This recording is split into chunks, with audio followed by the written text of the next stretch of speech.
actos legales. Recibo con gusto en el estudio al doctor Julio Jiménez, vicepresidente del Colegio Nacional de Abogados, Foro México. Julio, buenas noches. ¿Qué tal? ¿Cómo estás? Un placer saludarte. Bienvenido, gracias por estar en el estudio. Gracias por la oportunidad. Al contrario, muchas gracias. Este proceso iniciado en los Estados Unidos, vamos por partes, Claro. En una corte de Nueva York, no significa necesariamente la culpabilidad ni la inocencia de alguien. Es un proceso que inicia. Primera etapa. Y en eso estamos, es correcto. Totalmente de acuerdo. Sin lugar a dudas, están cuidando las formalidades de un debido proceso, están cuidando las formalidades atendiendo a los compromisos de la investigación realizada en la Corte Federal de Manhattan.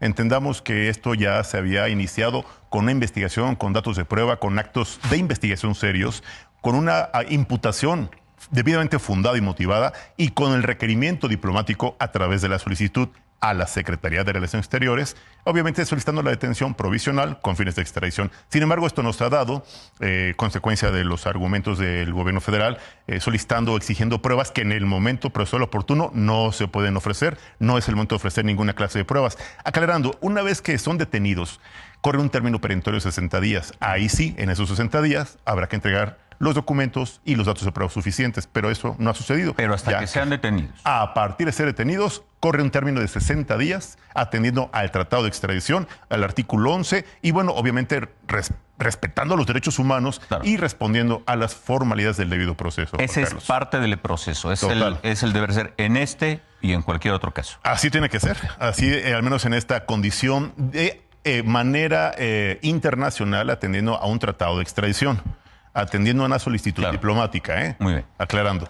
Sabemos, lo acabo de informar ahora, lo hemos estado informando a lo largo del día en el Financiero Televisión, que uno de los señalados, presuntamente, claro, presunto porque no se sabe de otra cosa, relacionados con Rubén Rocha Moya, se entregó y otro fue detenido. ¿Qué cambia? Te pregunto, llama la atención, pues uno de ellos ya tuvo una audiencia, se declara inocente, el otro, pues en eso andamos, no se sabe de nadie. ¿Qué da a pensar? Y lo pregunto, ¿qué da a pensar? Sino que, no qué sucede, porque vamos, eso no es un hecho legal, pero esto da a pensar cosas. Se convertirán en testigos protegidos, testigos colaboradores, buscan efectivamente comprobar y argumentar su inocencia, que estaría en todo su derecho de hacerlo con las herramientas jurídicas que les correspondan. ¿Qué escenarios vemos ahora? A ver, quiero poner dos vertientes, que una es especulativa. Sí. Se piensa, se dice, se comenta, se rumora que están negociando un acuerdo de intercambio de información. De ahí esta detención que tiene olor a negociación.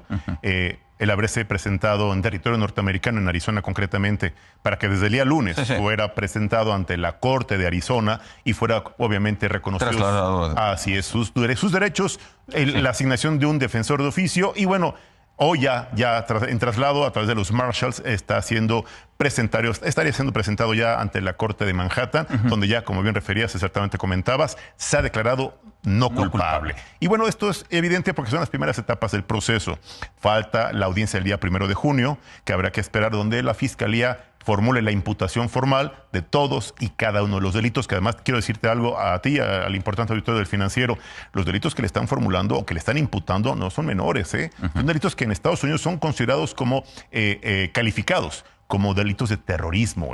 El tema de la conspiración, el tráfico de drogas, tráfico de armas, el acopio de armas y concretamente el tráfico de fentanilo se han considerado como actos de terrorismo y obviamente un arma de destrucción masiva, el fentanilo. Es un tema muy delicado, así que yo creo que sí están llegando a los primeros contactos o acercamientos para negociar información que podríamos ser testigos los mexicanos del inicio de pues la primera caída que pudiera ser en fichas de dominó, ver caer a muchos más de los 10 que hoy conocemos, muchos más funcionarios, muchos más legisladores e incluso gobernantes, Juan Carlos.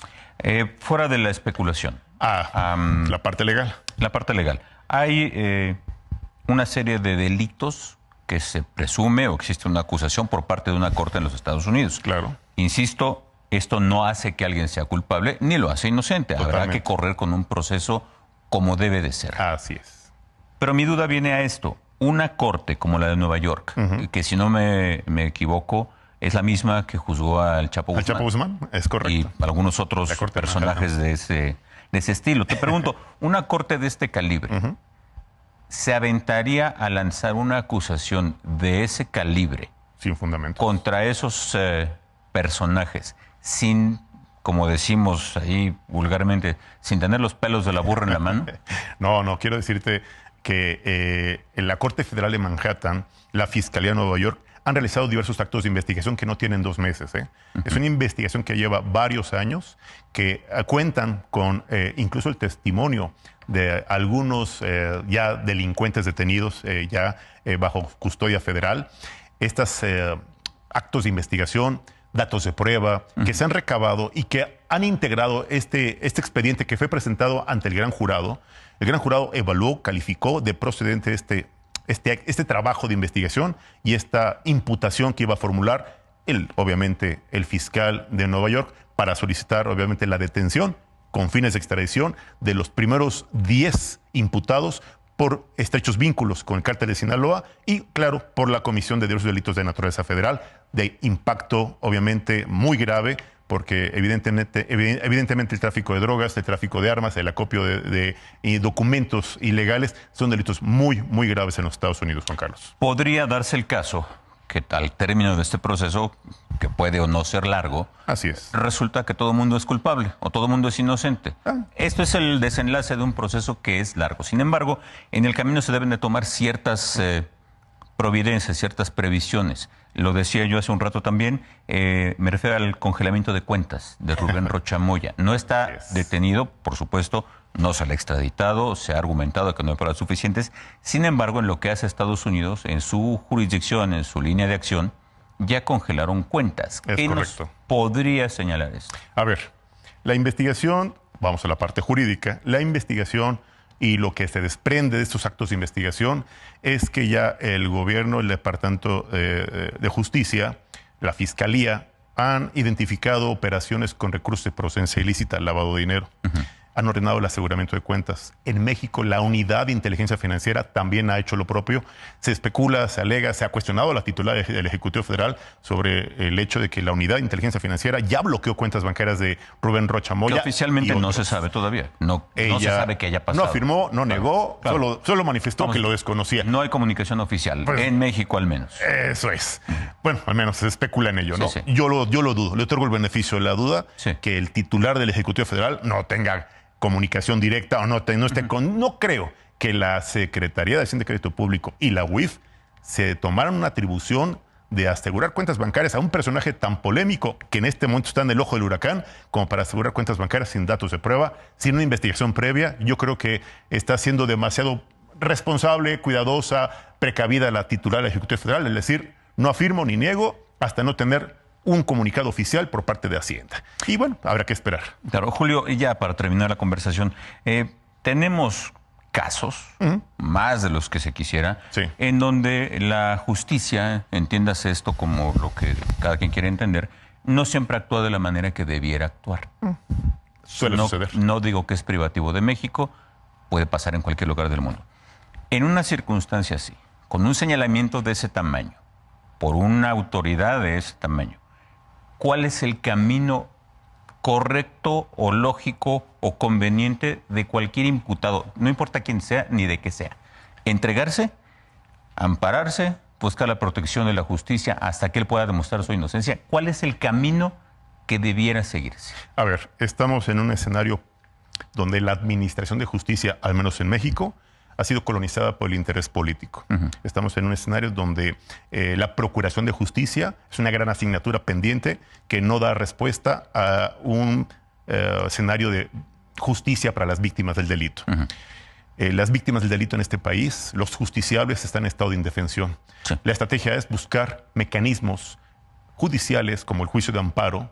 De hecho, lo había gestionado el señor Gerardo Mérida, lo había formulado y le habían concedido la suspensión provisional. En un tribunal de Michoacán. En Michoacán, es correcto. La instancia es buscar el amparo y protección de la justicia federal. El tema es que, reitero, con un poder judicial del bienestar o con jueces que provienen de un proceso de tómbola, no hay certeza jurídica. No es extraño que la economía del país esté en un momento de incertidumbre porque no hay certeza jurídica. La última reforma en materia de aseguramiento de cuentas por parte de la UIF, sin que exista dato de prueba, elemento de investigación previo, sin la intervención de un juez federal, pues eso vulnera el principio de presunción de inocencia, violenta mis derechos humanos y eso ahuyenta la confianza de los inversionistas. Por lo tanto, quiero decirte que creo que los que se amparan y son amparados y protegidos por la justicia federal están atendiendo a un principio de legalidad. Los que buscan el acercamiento atendiendo a las circunstancias del lugar, tiempo y modo, un acercamiento con la autoridad para buscar un acuerdo reparatorio o un convenio que lo permite la ley, que es perfectamente legal, un acuerdo para convertirse en testigos colaboradores o testigos protegidos, depende del país y las circunstancias y los delitos, pues es legítimo porque la ley lo establece, la ley lo permite y también la ley lo regula. Entonces, bueno, evidentemente no van a salir absueltos, no van a salir con una estrellita en la frente, pero podrán acceder a un tratamiento pues ante la autoridad, digamos, de manera distinta. Ciertos beneficios. Es correcto.